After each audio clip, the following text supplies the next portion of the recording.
Hello everyone, welcome to colourful Kannada. So CET ಮತ್ತು NEET ವಿದ್ಯಾರ್ಥಿಗಳ journey ನೋಡಿ. ಅಂದರೆ ಅಪ್ಲಿಕೇಶನ್ ಹಾಕಿದಾಗಿಂದ ಹಿಡಿದು ಈಗ ಇನ್ನೇನು ಕೌನ್ಸಿಲಿಂಗ್ ಮುಗಿಯೋದಕ್ಕೆ ಬರ್ತಾ ಇದೆ, ಬಟ್ ಸ್ಟಿಲ್ ಪ್ರಾಬ್ಲಮ್ಗಳು ಮಾತ್ರ ನಿಂತೇ ಇಲ್ಲ. ಈಗ ನೋಡಿದ್ರೆ ಚಲನ್ ಡೌನ್ಲೋಡ್ ಮಾಡ್ಕೊಳ್ಳೋದಕ್ಕೆ ತುಂಬ ಜನ CET ವಿದ್ಯಾರ್ಥಿಗಳಿಗೆ ತೊಂದರೆ ಆಗ್ತಾ ಇದೆ.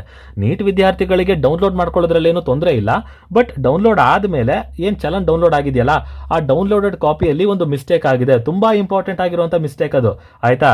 ಆ್ಯಂಡ್ CETಯಲ್ಲಿ ಕೆಲವರಿಗೆ ಚಲನ್ ಡೌನ್ಲೋಡ್ ಆಗ್ತಾ ಇದೆ, ಆ್ಯಂಡ್ ಆ ಡೌನ್ಲೋಡ್ ಆಗಿರುವಂಥ ಕಾಪಿಯಲ್ಲೂ ಕೂಡ ಒಂದು ಮಿಸ್ಟೇಕ್ ಇದೆ. ಸೊ ಅದ್ರ ಬಗ್ಗೆ ಮಾತಾಡ್ತೀನಿ ಕಂಪ್ಲೀಟ್ ಆಗಿ. ಹಾಗೇನೆ ಯಾಕೆ ಡೌನ್ಲೋಡ್ ಆಗ್ತಿಲ್ಲ, ಏನು ಮಾಡಬೇಕು, ಇದ್ರ ಬಗ್ಗೆ ಕಂಪ್ಲೀಟ್ ಸೊಲ್ಯೂಷನ್ ಏನಿದೆ ಅದನ್ನು ಕೂಡ ತಿಳಿಸ್ತೀನಿ. ಸೊ ಇದು ಪಾಯಿಂಟ್ ನಂಬರ್ 1, ಮೊದಲ ವಿಚಾರ. ಇನ್ನು ಎರಡನೇ ವಿಷಯ ಬಂದು ಥರ್ಡ್ ರೌಂಡ್ಗೆ ಹೋಗ್ತಾ ಇರೋವಂಥವ್ರಿಗೆ, CET ಥರ್ಡ್ ರೌಂಡ್ಗೆ ಹೋಗ್ತಾ ಇರೋವಂಥವ್ರಿಗೆ, ಹಾಗೆ ನೀಟಲ್ಲಿ ಮಾಪಪ್ ರೌಂಡ್ಗೆ ಹೋಗ್ತಾ ಇರೋವಂಥವ್ರಿಗೆ ಒಂದು ಮುಖ್ಯವಾದಂಥ ವಿಷಯ ಇದೆ. ಸೊ ಗಮನ ಇಟ್ಟು ಕೊನೆವರೆಗೂ ನೋಡಿ, ವಿಡಿಯೋನ ಕೇಳಿಸ್ಕೊಳ್ಳಿ, ಆಯಿತಾ. ಆ್ಯಂಡ್ ಸಬ್ಸ್ಕ್ರೈಬ್ ಮಾಡಿಲ್ಲ ಅಂದರೆ ಸಬ್ಸ್ಕ್ರೈಬ್ ಮಾಡ್ಕೊಂಬಿಡಿ. ವಿಡಿಯೋ ಇಷ್ಟ ಆಯಿತು ಅಂದರೆ, ಯೂಸ್ಫುಲ್ ಅನ್ಸಿದ್ರೆ ಖಂಡಿತವಾಗ್ಲೂ ನಾನು ನಿಮ್ಮಿಂದ ರಿಕ್ವೆಸ್ಟ್ ಮಾಡೋದು ಒಂದೇ ಒಂದು ಲೈಕ್ ಅಷ್ಟೇ. ಫಸ್ಟ್ ಆಫ್ ಆಲ್, ಈಗ ಏನು ಚಲನ್ ಡೌನ್ಲೋಡ್ ಆಗ್ತಿಲ್ವಲ್ಲ CET ವಿದ್ಯಾರ್ಥಿಗಳಿಗೆ, ಏನು ಪ್ರಾಬ್ಲಮ್ ಆಗಿದೆ ಅಂತ ಅಂದರೆ, this is the technical problem, ಆಯಿತಾ. ನಿಮ್ಮ ಕಡೆಯಿಂದನೇ ಯಾವುದೇ ತೊಂದರೆ ಆಗಿಲ್ಲ, ಆ್ಯಂಡ್ ನೀವೇನು ಅಲ್ಲಿ ಮಿಸ್ಟೇಕೇ ಮಾಡಿಲ್ಲ. ನಿಮ್ಮ ಸರ್ವರ್ಗಳು ಚೆನ್ನಾಗಿದೆ, ನಿಮ್ಮ ನೆಟ್ವರ್ಕ್ ಚೆನ್ನಾಗಿದೆ, ಎಲ್ಲ ಚೆನ್ನಾಗಿದೆ ನಿಮಗೆ, ಬಟ್ ಡೌನ್ಲೋಡ್ ಆಗ್ತಾ ಇಲ್ಲ. ಯಾಕೆ ಆಗ್ತಾ ಇದೆ ಅಂದರೆ, ಇದು ಟೆಕ್ನಿಕಲ್ ಪ್ರಾಬ್ಲಮ್. CET ಅವರೇ ಅಂದರೆ KE ಅವರೇ ಅದನ್ನು ಸರಿ ಮಾಡಬೇಕು. ಪರೀಕ್ಷಾ ಪ್ರಾಧಿಕಾರದವರೇ ಏನು ಸರ್ವರ್ ಇವಾಗ ಕ್ರ್ಯಾಶ್ ಆಗಿದೆ, ಲಿಂಕ್ ಬ್ರೋಕ್ ಆಗಿದೆ, ಅದನ್ನು ಅವರೇ ಚೆಕ್ ಮಾಡಿ ಹೊಸ ಲಿಂಕನ್ನು ಪ್ರೊವೈಡ್ ಮಾಡಬೇಕು. ಹೊಸದಾಗಿ ಒಂದು ಅನೌನ್ಸ್ಮೆಂಟನ್ನು ಹೊರಡಿಸ್ತಾರೆ. ತುಂಬ ಜನಕ್ಕೆ ಟೆನ್ಷನ್ ಆಗಿದೆ. 26 ಲಾಸ್ಟ್ ಡೇಟ್ ಇದೆ ಕಾಲೇಜಿಗೆ ಅಡ್ಮಿಷನ್ ಮಾಡೋದಕ್ಕೆ, ಬಟ್ ಇವಾಗ ನೋಡಿದ್ರೆ ನಮ್ಮ ಚಲನ್ನೇ ಡೌನ್ಲೋಡ್ ಆಗ್ತಿಲ್ಲ. ನಾವೆಲ್ಲೋ ದೂರದ ಊರಿಗೆ ಹೋಗಬೇಕಾಗಿರುವಂಥವ್ರು ಕಾಲೇಜ್ ಅಡ್ಮಿಷನ್ ಮಾಡಿಸೋದಕ್ಕೆ. ಹೀಗಾದರೆ ನಮ್ಮ ಪರಿಸ್ಥಿತಿ ಏನು ಅಂತ ತುಂಬ ಜನ ತಲೆ ಕೆಡಿಸ್ಕೊಂಡಿದ್ದಾರೆ.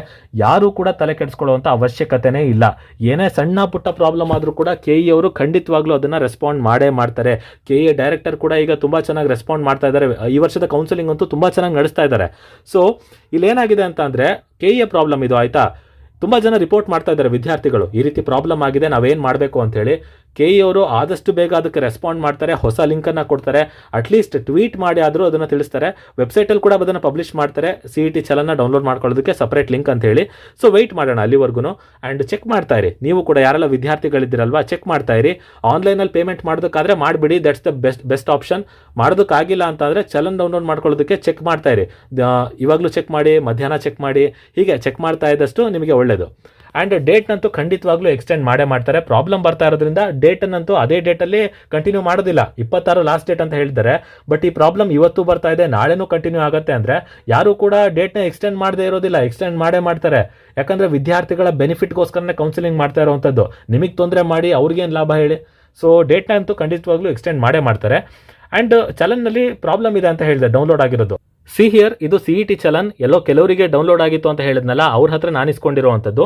ಕೆಳಗಡೆ ನಿಮಗೆ ಡೇಟ್ ಕಾಣಿಸ್ತಾ ಇದೆ ಅಂತ ಅನ್ಕೋತೀನಿ. 27/9/2024 ಸಂಜೆ 5 ಗಂಟೆವರೆಗೂ ಅಂತ ಟೈಮ್ ಕೊಟ್ಟಿದ್ದಾರೆ.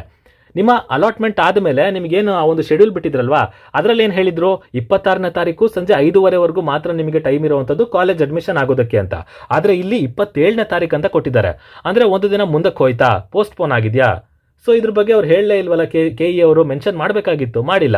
ಸೊ ಮಿಸ್ಟೇಕ್ ನಂಬರ್ 1, ಇದು ನಿಜವಾಗ್ಲೂ ಎಕ್ಸ್ಟೆಂಡ್ ಆಗಿದೆಯಾ ಅಥವಾ ಮಿಸ್ಟೇಕ ಗೊತ್ತಿಲ್ಲ, ಬಟ್ ಮಿಸ್ಟೇಕ್ ಅಂತಾನೆ ಸದ್ಯಕ್ಕೆ ಕನ್ಸಿಡರ್ ಮಾಡೋಣ. ಅವ್ರು ಅನೌನ್ಸ್ಮೆಂಟ್ ಅಂತೂ ಮಾಡಿಲ್ಲ KE ಅವರು. ಇನ್ನು ನೀಟಲ್ಲೂ ಕೂಡ ಇದೇ ರೀತಿ ಮಿಸ್ಟೇಕ್ ಆಗಿರುವಂಥದ್ದು, ಡೇಟಲ್ಲೇ ಮಿಸ್ಟೇಕ್ ಆಗಿರುವಂಥದ್ದು. ಅವ್ರಿಗೇನಾಗಿದೆ ಅಂತ ಅಂದರೆ, ಈ 27ನೇ ತಾರೀಕು ಇರುವಂಥದ್ದು 25ನೇ ತಾರೀಕಾಗಿದೆ ನೀಟ್ ಚಲನ್ನಲ್ಲಿ. ಸೊ ಅಲ್ಲೂ ಕೂಡ ಅಷ್ಟೇ 26ನೇ ತಾರೀಕು ಸಂಜೆ 5:30ವರೆಗೂ ಅಂತ ಟೈಮ್ ಕೊಟ್ಟಿದ್ರು, ಬಟ್ ಚಲನ್ನಲ್ಲಿ 25ನೇ ತಾರೀಕು ಅಂತ ಇದೆ. ಅಂದರೆ ನೀಟ್ ಅವ್ರಿಗೆ ಒಂದು ದಿನ ಮುಂಚೆ ಆಗಿದೆಯಾ, ಇದು ಕೂಡ ಅವ್ರು ಹೇಳಿಲ್ವಾ, KE ಅವರು ಮೆನ್ಷನ್ ಮಾಡಲೇ ಇಲ್ಲ ಎಲ್ಲೂ ಕೂಡ. ಸೊ ಮಿಸ್ಟೇಕ್ ಆಗಿದೆ, ಡೆಫಿನೆಟ್ಲಿ ಮಿಸ್ಟೇಕ್ ಆಗಿದೆ ಇಲ್ಲಿ. ಅವ್ರು ಇದನ್ನು ಕನ್ಫರ್ಮ್ ಮಾಡಬೇಕು ಏನಾಗಿದೆ ಅಂತ ಹೇಳಿ. ಡೆಫಿನೆಟ್ಲಿ ಇನ್ನೊಂದು ನೋಟಿಫಿಕೇಶನ್ ಅಂತೂ ಬಂದೇ ಬರುತ್ತೆ, ಯಾರು ಕೂಡ ತಲೆ ಕೆಡಿಸ್ಕೊಳ್ಳೋದಕ್ಕೆ ಹೋಗಬೇಡಿ. ಚೆಕ್ ಮಾಡ್ತಾ ಇರಿ ಅಷ್ಟೇ, ಸೊಲ್ಯೂಷನ್ ಇರೋದು ಅಷ್ಟೇ. ಚೆಕ್ ಮಾಡ್ತಾ ಇರಿ, ಯಾವಾಗ ಡೌನ್ಲೋಡ್ ಆಗುತ್ತೆ ತಕ್ಷಣಕ್ಕೆ ಡೌನ್ಲೋಡ್ ಮಾಡ್ಕೊಳ್ಳಿ, ಫೀಸ್ ಕಟ್ಟಿ, ಅಡ್ಮಿಷನ್ ಆರ್ಡರ್ ಬರುತ್ತೆ, ತಗೊಂಡು ನಿಮ್ಮ ಕಾಲೇಜ್ಗೆ ಹೋಗಿ, ಆಯಿತಾ. ಡಾಕ್ಯುಮೆಂಟ್ಸ್ಗಳನ್ನ ತಗೊಂಡು ಕಾಲೇಜಿಗೆ ಹೋಗಿ, ದಿಸ್ ಇಸ್ ದ ಆಪ್ಷನ್ ಅಷ್ಟೇ. ಇನ್ನು ಕೆಲವರು ನಿಮಗೆ ಲೈವ್ ಡೆಮೋ ಅಂತ ಹೇಳಿ ಏನೇನೋ ತೋರಿಸ್ಬೋದು, ಈ ರೀತಿ ಮಾಡಿ ಸರಿ ಹೋಗುತ್ತೆ, ಅದು ಮಾಡಿ ಇದು ಮಾಡಿ ಅಂತ ಹೇಳಿ. ಬಟ್ ಟೆಕ್ನಿಕಲ್ ಎರರಿಂದ ನೀವು ಅರ್ಥ ಮಾಡ್ಕೋಬೇಕು. ಟೆಕ್ನಿಕಲ್ ಮಿಸ್ಟೇಕ್ ಅಂದರೆ ಅವರೇ ಸರಿ ಮಾಡಬೇಕು, ನೀವೇನು ಮಾಡಿದ್ರೂ ಕೂಡ ವರ್ಕ್ ಆಗೋದಿಲ್ಲ, ಆಯಿತಾ. ಲೈವ್ ಡೆಮೋ ಎಲ್ಲ ಸುಳ್ಳು, ಅದನ್ನು ನಂಬೋದಕ್ಕೆ ಹೋಗಬೇಡಿ ಅಷ್ಟೇ. ಇನ್ನು ಇದಾದ ಮೇಲೆ ಥರ್ಡ್ ರೌಂಡ್ ಬಗ್ಗೆ ಹೇಳ್ತೀನಿ ಅಂತ ಹೇಳಿದೆ. ಸೊ ಥರ್ಡ್ ರೌಂಡಲ್ಲಿ ಎಸ್ಪೆಷಲಿ CET ಥರ್ಡ್ ರೌಂಡ್ಗೆ ಹೋಗ್ತಾ ಇದ್ದೀರಲ್ವಾ, ಈಗ ಚಾಯ್ಸ್ ಎಂಟ್ರಿ ನಿಮ್ಮ ಹತ್ರ ಆಪ್ಷನ್ ಇದೆ. ಅಂದರೆ ನಾಳೆವರೆಗೂ ನಿಮಗೆ ಚಾಯ್ಸ್ ಎಂಟ್ರಿ ಮಾಡೋದಕ್ಕೆ ಅವಕಾಶ ಇದೆ. ಚಾಯ್ಸ್ 1 ಕೊಟ್ಟರೆ ನಿಮಗೆ ಥರ್ಡ್ ರೌಂಡ್ಗೆ ಹೋಗೋದಕ್ಕೆ ಆಗೋದೇ ಇಲ್ಲ, ನೀವು ಡೈರೆಕ್ಟಾಗಿ ಕಾಲೇಜಿಗೆ ಅಡ್ಮಿಷನ್ ಆಗಲೇಬೇಕು. ಚಾಯ್ಸ್ 2 ಕೊಟ್ಟರೆ ಅಂತ ಅಂದರೆ ಫೀಸ್ ಕೊಟ್ಟು ಹೋಲ್ಡ್ ಮಾಡ್ತೀರಾ, ಥರ್ಡ್ ರೌಂಡ್ಗೆ ಹೋಗ್ತೀರಾ. ಆ್ಯಂಡ್ ಥರ್ಡ್ ರೌಂಡ್ಗೆ ಬಂದರೆ ಅಂತ ಅಂದರೆ ನೀವು ಚಾಯ್ಸ್ 4 ಮತ್ತು ಚಾಯ್ಸ್ 1 ಕೊಟ್ಟರೆ ನೀವು ಕೌನ್ಸಿಲಿಂಗಿಂದ ಎಕ್ಸಿಟ್ ಆಗ್ತೀರಾ. ಬಟ್ ಚಾಯ್ಸ್ 2 ಮತ್ತು ಚಾಯ್ಸ್ 3 ಕೊಟ್ಟಿರ್ತೀರಲ್ಲ, ನೀವು ಕೌನ್ಸಿಲಿಂಗ್ ಥರ್ಡ್ ರೌಂಡ್ಗೆ ಬರ್ತೀರಾ. ಆ್ಯಂಡ್ ಥರ್ಡ್ ರೌಂಡ್ನಲ್ಲಿ ನಿಮಗೆ ಮತ್ತೊಂದು ಸಲ ಕಂಪ್ಲೀಟ್ ಆಪ್ಷನ್ ಎಂಟ್ರಿ ಮಾಡೋದಕ್ಕೆ ಅವಕಾಶ ಇರುತ್ತೆ. ಫಸ್ಟ್ ರೌಂಡಿಂದ ಸೆಕೆಂಡ್ ರೌಂಡಿಗೆ ಬಂದಾಗ ಏನಾಗಿತ್ತು, ನಿಮಗೆ ನೀವು ಯಾವುದೆಲ್ಲ ಆಪ್ಷನ್ನ ಎಂಟ್ರಿ ಮಾಡಲಿಲ್ವಲ್ಲ, ಬಿಟ್ಬಿಟ್ರಲ್ವಾ ಫಸ್ಟ್ ರೌಂಡ್ರಲ್ಲಿ, ಆ ಆಪ್ಷನ್ ಎಲ್ಲ ನಿಮಗೆ ಡಿಲೀಟ್ ಆಗಿತ್ತು, ಸೆಕೆಂಡ್ ರೌಂಡ್ಗೆ ಕ್ಯಾರಿ ಆಗಿರಲಿಲ್ಲ. ಬಟ್ ಅದೇ ನಿಮಗೆ ಥರ್ಡ್ ರೌಂಡ್ನಲ್ಲಿ ಆ ಆಪ್ಷನ್ಗಳೆಲ್ಲ ಮತ್ತೆ ವಿಸಿಬಲ್ ಆಗುತ್ತೆ. ನಾವು ಇದನ್ನು ಥರ್ಡ್ ರೌಂಡ್ ಅಂತ ಕರಿಬಾರ್ದು, ಸೆಕೆಂಡ್ ಎಕ್ಸ್ಟೆಂಡೆಡ್ ರೌಂಡ್ ಅಂತ ಹೇಳಬೇಕು.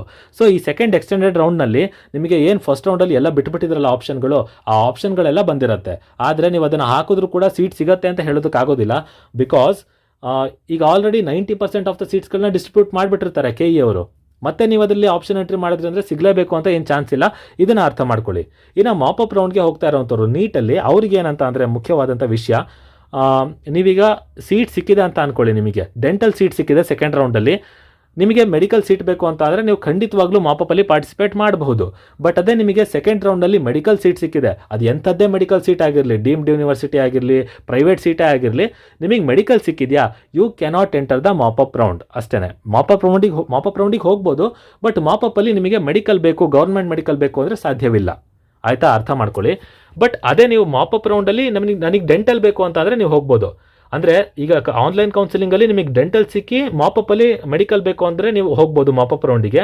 ಆನ್ಲೈನಲ್ಲಿ ಮೆಡಿಕಲ್ ಸಿಕ್ಕಿ ಮಾಪಪ್ಪಲ್ಲಿ ಡೆಂಟಲ್ ಬೇಕು ಅಂತಂದರೆ ನೀವು ಕೂಡ ಎಂಟ್ರಿ ಆಗ್ಬೋದು. ಬಟ್ ಇಲ್ಲಿ ಮೆಡಿಕಲ್ ಬಿಟ್ಟು ಡೆಂಟಲಿಗೆ ಯಾರು ಹೋಗ್ತಾರೆ ಹೇಳಿ, ಆ ರೀತಿಯಾದಂಥ ಆಪ್ಷನ್ ಇಲ್ಲ. ಬಟ್ ಡೆಂಟಲ್ ಸಿಕ್ಕಿದ್ರೆ ಆನ್ಲೈನಲ್ಲಿ ನೀವು ಖಂಡಿತವಾಗ್ಲೂ ಮೆಡಿಕಲ್ ಮಾಪಪ್ಪಿಗೆ ಹೋಗಬಹುದು, ನಿಮಗೆ ಅವಕಾಶ ಇದೆ. ಸೀಟ್ ಸಿಕ್ಕಿದ್ರು ಕೂಡ ಡೆಂಟಲ್ ಸೀಟ್ ಸಿಕ್ಕಿದ್ರೆ. ಬಟ್ ಮೆಡಿಕಲ್ ಸಿಕ್ಕಿದ್ದು ನಾನು ಮತ್ತೆ ಗೌರ್ಮೆಂಟ್ ಕಾಲೇಜ್ ಬೇಕು ಅಂದರೆ ನೀವು ಹೋಗೋದಕ್ಕಾಗೋದಿಲ್ಲ.